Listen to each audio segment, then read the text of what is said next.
La résilience en psychologie, c'est la capacité de surmonter un traumatisme, une épreuve, et la volonté ferme d'avancer. Mais nous, en tant que croyants, moi, mon projet, je le mets en phase avec notre religion. La résilience, elle se fait en 3 stades. Le premier stade, c'est le stade de la victime. C'est le stade où on remet chaque fois la faute sur les gens et on n'avance pas. C'est à cause de telle et telle chose que j'ai pas pu faire ça, c'est à cause de mon handicap que j'ai pas pu faire ça, c'est à cause de mon divorce j'ai pas pu faire ça, c'est à cause de ça que j'ai raté l'école, etc. On remet chaque fois la faute sur les autres. Et là, cette phase-là, elle ne te permet pas d'avancer dans la vie. Et nous, en tant que croyants, on ne doit pas être comme ça.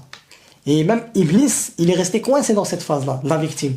Quand Allah subhanahu wa ta'ala l'a éprouvé, et il a raté son épreuve, et il a remis la faute sur Allah. Il a dit, par quoi tu m'as trompé? Je veux tous les égarer.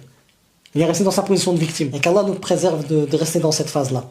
Il y a la deuxième phase, c'est la phase du survivant. C'est la phase où, alhamdulillah, malgré les épreuves de la vie, tu commences à avoir une petite lumière, tu commences à te dire, alhamdulillah, malgré telle et telle épreuve, j'ai pu quand même réaliser telle chose, alhamdulillah. Ça, c'est le stade du survivant.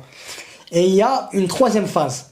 Et c'est le travail que j'essaie de faire par la grâce d'Allah subhanahu wa ta'ala pour que tous mes frères et sœurs ils puissent Inch'Allah y accéder. Le troisième stade, c'est quoi? C'est la résilience. Je la mets en phase avec notre croyance. C'est le stade où tu te dis, alhamdulillah, je sais qu'il n'y a rien qui peut se passer dans ce monde si ce n'est qu'avec la permission d'Allah. Et je sais que toutes les actions d'Allah, elles sont parfaites. Donc moi, Allah subhanahu wa ta'ala, il m'a dit dans le Coran que je vais être éprouvé, etc., etc., et qu'avec lui, je suis jamais perdant. S'il m'arrive un mal, je dis alhamdulillah, c'est un bien pour moi, parce qu'Allah il me pardonne mes péchés, il m'élève en degré au paradis. S'il m'arrive un bien, je dis alhamdulillah, et Allah il me dit wala in shakartum la azidannakum. Si vous êtes reconnaissant, je vous ajouterai encore plus. Donc alhamdulillah, je sais qu'avec Allah je suis jamais perdant. Et je sais qu'il n'y a rien qui peut se faire si ce n'est qu'avec la permission d'Allah. La hawla wa la quwwata illa billah. Il n'y a pas de changement d'état ni de puissance qu'en Allah.